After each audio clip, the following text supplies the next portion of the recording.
ओम साई राम। शिरडी के पावन नाम सुनते ही मन प्रफुल्लित हो जाता है। यह एक ऐसी पवित्र भूमि है जहां साईं बाबा ने अपना संपूर्ण जीवन व्यतीत किया और अपना आशीर्वाद बरसाया। आज मैं अपने साथ हुए एक और चमत्कार के बारे में आप सबको बताने जा रही हूँ। यह बात 2023 की है।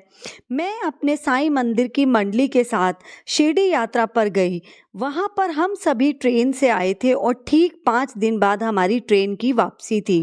उन 5 दिनों में मैंने ऐसा महसूस किया जैसे मैं बाबा के पास ही हूँ। 5 दिन बाद जिस दिन हमने वापस आना था, उस दिन बहुत तेजी से वर्षा हो रही थी और रात को 9:30 बजे हमारी ट्रेन का समय था। हम कैब से रेलवे स्टेशन तक जा रहे थे। रास्ते में इतनी मूसलाधार बारिश हो रही थी जिसके कारण रास्ते में जाम लग गया था। लगभग 1 घंटे में हम रेलवे स्टेशन पहुंचना था। जाम इतना जबरदस्त था कि आगे पहुंचना असंभव था। इसलिए हमने एक दूसरा रास्ता अपनाया जो किसी गांव से होकर रेलवे स्टेशन तक जाता था। वहां पर भी बहुत से गड्ढे थे। उन सभी गड्ढों को पार करने के बाद जब हम पहुंचने ही वाले थे तो एक बहुत ही बड़ा नाला हमारे रास्ते में आ गया, जिस पर बहुत सारे पेड़ भी गिरे पड़े थे।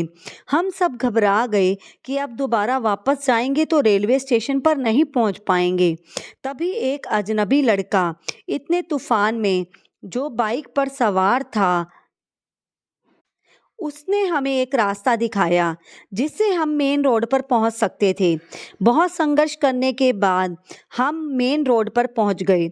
हम सभी ने उस बाइक सवार व्यक्ति का दिल से शुक्रिया किया क्योंकि वह साईं स्वरूप ही था जिसने हमारी बहुत मदद की थी और इस भारी तूफान में रास्ता दिखलाया था।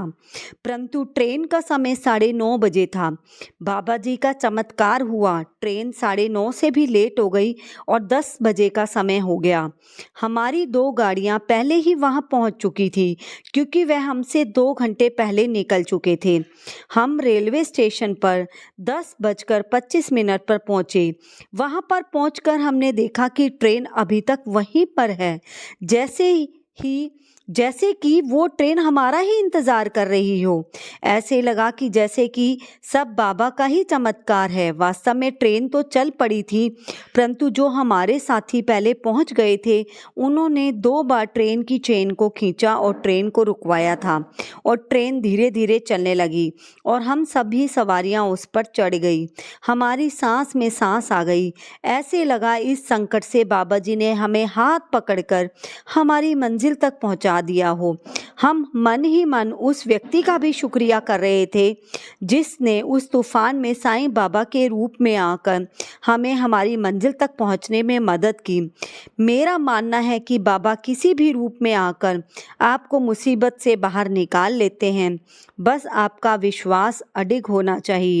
बाबा के 2 वचन श्रद्धा और सबूरी आपको हर मुसीबत से बाहर निकाल सकती है। ऐसा ही विश्वास मैं चाहती हूँ कि आप सबका बाबा पर बना रहे। ओम साईं राम।